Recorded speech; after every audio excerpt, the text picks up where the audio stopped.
Radio Rivage présente Au fil du lien, une émission animée par Daniel. Chers auditeurs, bonjour, bienvenue sur Radio Rivage. Je suis très heureuse de vous retrouver pour mon émission Escapade d'artistes.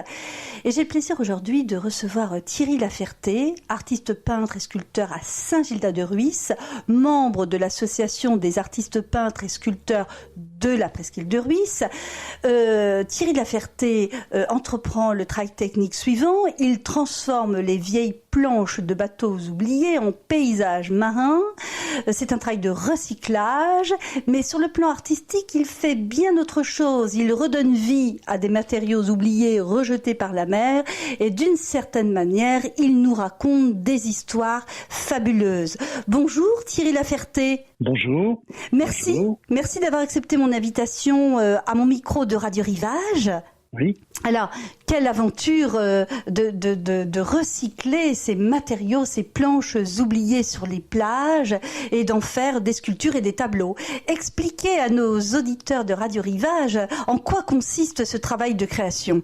Alors, comme vous l'avez dit, moi je recycle ou je m'efforce de recycler d'une manière tendre et poétique tout ce que l'océan agite, cogne et rejette.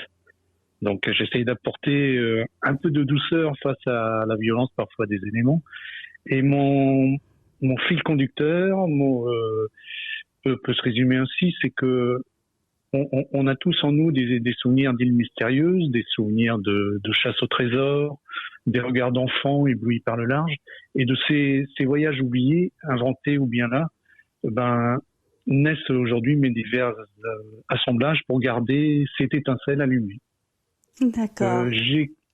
Comme vous l'avez dit, je suis basé j'ai un atelier à Saint-Gildas-de-Ruisse et j'ai un autre atelier à Rennes. Donc, je travaille un petit peu en parallèle sur ces deux ateliers. Et, j'ai commencé, j'ai eu un passé, pour faire un petit peu la chronologie, j'ai commencé dans les années 90, j'ai débuté dans les années 90 avec des peintures à l'huile, des sculptures en argile et plâtre, jalonnées par des expositions personnelles et quelques prix dans divers salons. Et petit à petit, alors tout cela en autodidacte, puisque je suis complètement autodidacte. Et au fil du temps, avec d'autres activités professionnelles pas liées au domaine artistique, j'ai continué, disons, à peindre pour moi, mais sans exposer réellement. Et en 2017, j'ai remis tout ça en cause, la passion étant toujours là. J'ai mis fin à cet intermède, on va dire, professionnel. J'ai pris une dispo. Oui. Et de mon travail. Et j'ai repris mon travail artistique avec une exposition de sculptures en bois flotté au Salon des Arts de Ruisse à Saint-Gildas. Oui.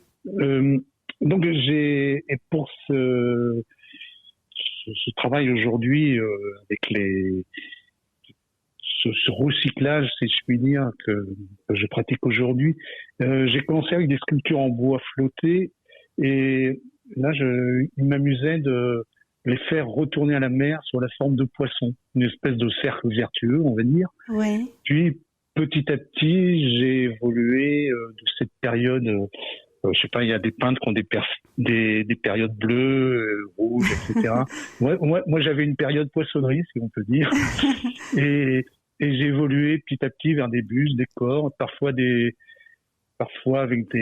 en intégrant des bois brûlés aussi, des restes de feux de camp qu'on trouve sur les plages. Mm-hmm. Et puis un jour, j'ai trouvé une plaque, une grande plaque de 1 mètre sur 1 mètre, avec deux ou trois sortes de bleu, du blanc, du gris pâle, des morceaux de bois, du bois brut. Et là, j'ai eu le déclic. Ça a été un petit peu comme une évidence. J'ai découpé des petits carrés dans cette planche. Et je les ai mélangés, on va dire, aléatoirement. Et au final, j'ai obtenu une surface qui représentait la mer, avec tous ces reflets un petit peu désordonnés, tel qu'on le voit. Et j'avais trouvé là, en fait, mon on peut dire, mon chemin artistique, ma démarche, sachant que aussi un chemin, ce n'est qu'une ligne indicative faite pour aller à droite et à gauche pour mieux y revenir. Alors, ce que vous nous dites, en fait, c'est que vous découvrez en même temps Thierry Laferté, tout en créant, vous faites des découvertes. Alors, oui. En fait, le prétexte, ce sont des balades ici ou là. Et chercher. En fait, il faut ouvrir les yeux. En fait, quand on se promène, on regarde, qu'on soit n'importe où. Mais on remarque, si on est focalisé sur quelque chose, on remarque plus de choses. Et ainsi, c'est vrai que j'ai tendance, moi, quand je me promène sur la côte, à regarder mes pieds plus que peut-être le paysage pour dénicher ici ou là un morceau de planche. Et donc aujourd'hui, il me plaît de transformer ce que j'aime, c'est transformer les vieilles planches de bateaux oubliés. Hein. Donc, comme vous l'avez dit, en paysage marin, le plus souvent, l'abstraction ne reste bien souvent qu'une première impression, mais aussi de les faire retourner à la mer. C'est ça qui me plaît énormément, de les faire retourner à la mer sous la forme d'un probable ou une vénérable barque. Ah oui, d'accord. Ça, c'est un cercle qui me plaît bien.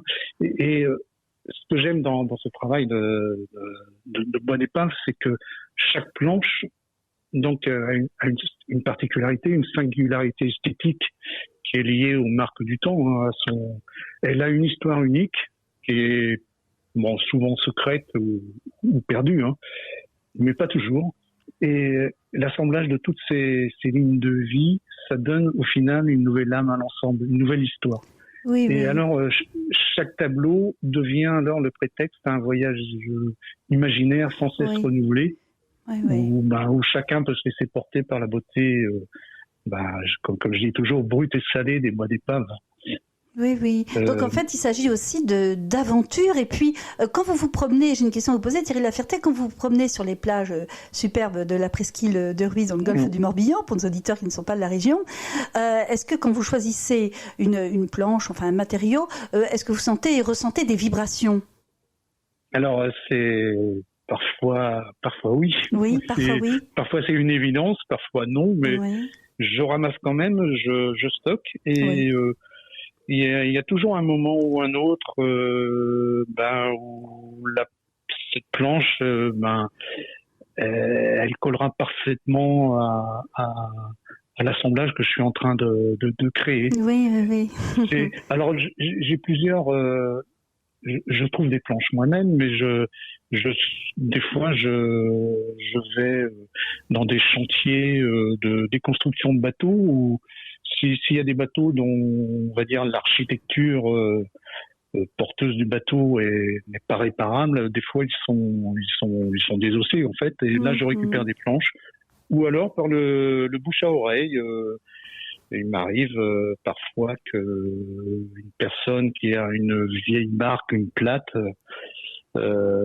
qui s'en débarrasse, ou qui connaît quelqu'un qui a une planche, une barque en mauvais état, donc on m'appelle, je viens. Il y a aussi des mairies, par exemple, qui ont un bateau, mais pour raison de sécurité, ils doivent l'éliminer, hein, si je puis dire.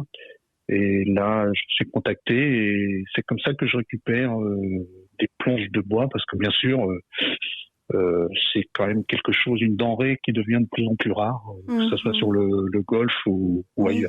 Alors, il y a un dialogue qui s'instaure finalement entre les planches de bois, les matériaux que vous pouvez trouver, et qui vous permet effectivement de raconter une histoire, parce que c'est ce qu'on ressent quand on regarde vos œuvres et quand on lit aussi les commentaires et les analyses sur votre site internet. Et ça, c'est passionnant, parce que vous êtes un peu aussi raconteur d'histoire. Voilà. Alors, en fait, l'histoire, elle est déjà écrite, où il y a des chapitres. Chaque planche, si vous voulez, c'est une histoire à elle toute seule. Et moi, j'assemble toutes ces histoires, je les mets bout à bout. Et au final, ça devient... faut rester modeste. Ça devient pas un nouveau livre, mais une nouvelle histoire. Et les gens en fait, il y a une âme. Il y a une âme qu'on. Le fait de travailler ces planches, c'est peut-être moins joli techniquement qu'un tableau, qu'une peinture à l'huile, mais du fait du vécu de chaque planche, c'est quelque chose d'authentique. Alors, oui, pardon, allez-y. Oui, pardon. Non, allez-y. Ma démarche, moi, elle se veut sur ce travail impérativement positive, c'est-à-dire que j'aime que mes créations me fassent sourire d'abord, et j'aime bien les partager après, créations et les sourires. Et les sourires, voilà, oui. Alors justement, je voulais en arriver là, Thierry de la Ferté, je vous interromps parce que ça me semble important. Quand vous rencontrez quand vous allez au devant du public, vous rencontrez les visiteurs, toutes générations confondues, ça doit être un sacré partage entre les enfants, les jeunes gens, les parents, les grands-parents. Est-ce que vous pouvez nous donner un peu les retours, les impressions de votre public? Alors c'est toujours bien sûr, tout le monde n'est pas ébahi ou satisfait de ce que je fais ou attiré, mais les échanges en général, c'est vraiment des échanges forts et sincères où les gens sont. Il y a toujours deux phases, c'est amusant, ça se répète toujours. Il y a la phase des visiteurs qui regardent, qui comprennent bien que ce sont des planches ou des bois de bateaux, des bois d'épaves. Et donc ils ont un regard déjà un petit peu surpris parce que on n'est pas des centaines à faire ça. Et ensuite, quand je leur explique que tous les bois restent bruts, c'est-à-dire que moi je ne fais aucune retouche de peinture sur ces bois. Toutes les couleurs qu'on voit, ce sont des couleurs d'origine, si je puis dire. Et là, à nouveau, je vois les regards qui s'illuminent, les petits et les grands, et ils sont vraiment surpris que, en fait, ce type de plan, ce type de couleur, ça puisse exister dans la nature sans intervention humaine, quoi. À l'état brut, alors c'est aussi une bonne revanche aussi sur le virtuel, d'une certaine manière, pour les jeunes générations que vous proposez. Tout à fait, c'est un petit peu. La deuxième chose qui fait plaisir aux personnes aussi, c'est quand je leur présente l'historique du bateau ou la planche qui voit là sur le tableau. Et bon, il y a certaines planches où j'ai eu l'historique du bateau et là aussi on découvre le nom du bateau, son âge. Il y a des noms fabuleux. Moi j'ai un bateau là qui s'appelait le Train Savate, par exemple. Ça parle de lui-même, des bateaux en acajou, ce qui n'est pas, c'est pas courant. Non. Ça n'existe plus, surtout des bateaux de pêche en acajou. Très recherché, très noble. Ouais. Donc voilà. Et donc c'est toujours un échange très très fort, très sympathique. Et puis moi, ça me marque à chaque fois et c'est ce qui est motivant dans ce que je fais. C'est aussi la partie échange, bien sûr, et la partie finale, mais c'est la partie la plus agréable aussi. Ça fait partie du jeu, quoi. Voilà. Alors, parlez à nos auditeurs de cette année 2024, parce que vous avez beaucoup là d'expositions à venir, là pour mai, juin, juillet, août. Présentez-nous un peu les prochaines expositions pour venir vous rencontrer et découvrir ou redécouvrir vos œuvres, Thierry de la Ferté. Alors, j'ai une exposition, j'ai trois expositions. Une exposition à la galerie Tal Arzou à Séné, qui est sur juin et juillet, pardon. Oui. Donc une exposition avec quatre autres artistes. Oui. Ensuite, j'ai une quinzaine à Saint-Gildas-de-Ruys avec les artistes de Saint-Gildas-de-Ruys. Oui. Et ensuite, j'enchaîne avec le salon de Ruys. Donc là, ça dure tout l'été. Un salon annuel. Hein. C'est le 51e salon. Donc moi, ça fait 5 ou 6 fois que j'y participe. Et sans ça, je suis pendant 6 mois de l'année dans une boutique de créateurs, un bijoutier à Saint-Gildas, une boutique d'artisanat d'art en fait. Donc voilà mon programme. Mon programme est essentiellement l'été, parfois une expo hivernale sur Rennes ou autre, mais cette année c'est plutôt concentré sur juillet-août et un petit peu septembre. Alors, pour la période estivale, vous êtes incontournable, Thierry Laferté. Nous viendrons vous rencontrer, Radio Rivage, viendra à votre rencontre. Avec plaisir. Merci. Coup de foudre de l'équipe rédactionnelle, je le dis, de Radio Rivage. Beaucoup d'engouement concernant vos œuvres et votre univers, et puis aussi votre approche poétique et j'ai envie de dire pleine d'aventures concernant vos œuvres, encore une fois, et puis ce que vous voulez nous transmettre, et puis aussi l'océan, la mer. Enfin, c'est très proche bien sûr de ce qui compte pour nous. Je voudrais vous demander, Thierry Laferté, est-ce que vous pouvez nous parler, je tends une carte blanche à chacun de mes invités pour mon émission Escapade d'artistes. Est-ce que vous voudriez évoquer un sujet pour nos auditeurs que nous n'aurions pas abordé, Thierry Laferté, pendant notre interview? Quelle est cette carte blanche pour vous, Thierry Laferté? Oui, en termes de carte blanche, c'est pas. J'ai par exemple, moi je suis toujours surpris. Donc on va rester dans le même domaine de la mer, des balades sur les plages. Là. Je suis toujours surpris par ce qu'on peut trouver sur les plages quand on se promène, oui, en termes de pollution plastique, cordage, filets, poches à huîtres, etc. Et avec tout cela, tout ce que cela induit sur la flore et la faune. Et ça, je trouve ça. Je suis sidéré quand même par le nombre de choses qu'on peut trouver, et notamment parfois qui émanent par des professionnels de la mer qui en vivent. Et donc, et là-dessus, pour rebondir, et pour rester dans le domaine artistique, j'engage à aller voir sur Internet, sur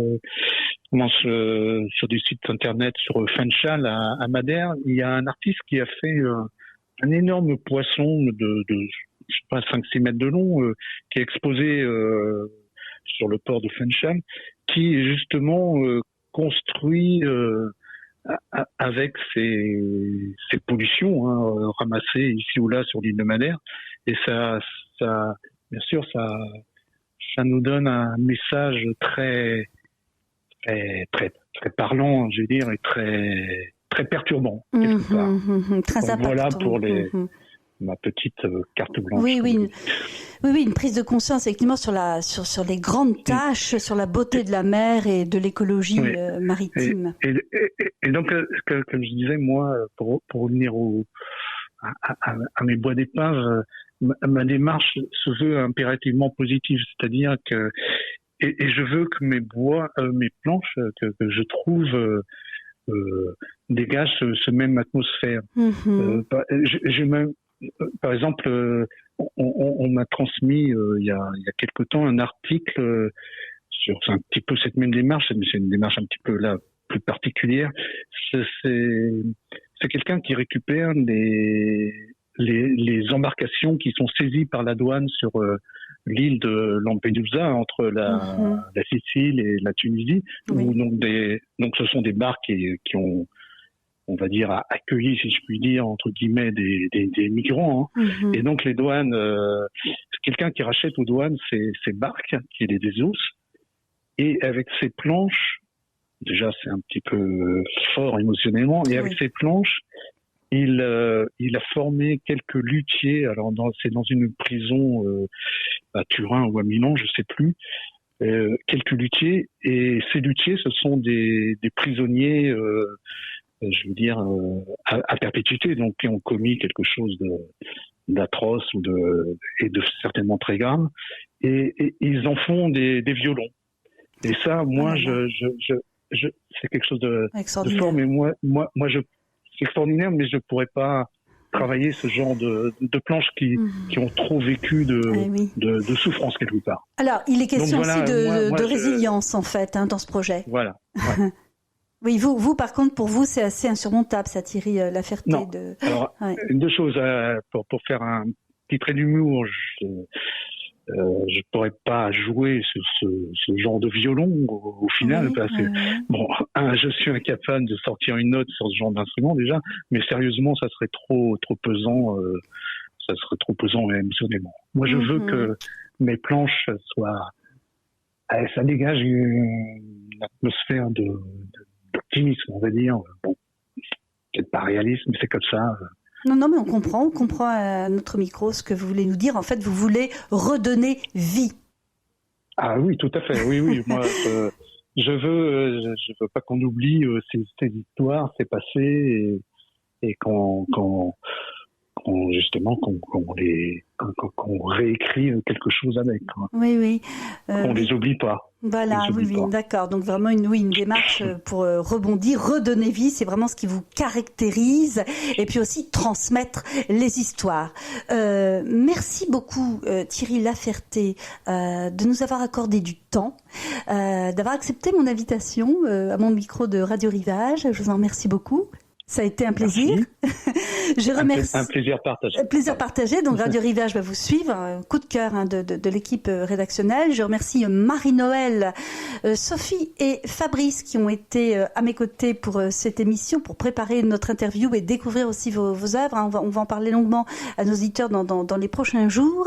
Je remercie Bertrand pour le son, la technique, le montage et qui m'accompagne à chaque émission. Je remercie les auditeurs pour leur fidélité pour notre émission Escapade d'artistes et l'art pour destination. Nous continuons de donner la parole aux artistes du monde entier. Je sais que beaucoup nous écoutent à Los Angeles et à Tokyo. Je les en remercie. Je leur fais un petit bonjour. Merci encore Thierry Laferté.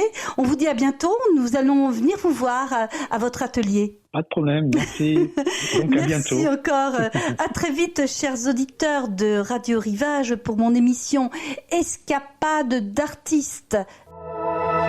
C'était Au fil du lien, une émission animée par Daniel sur Radio Rivage.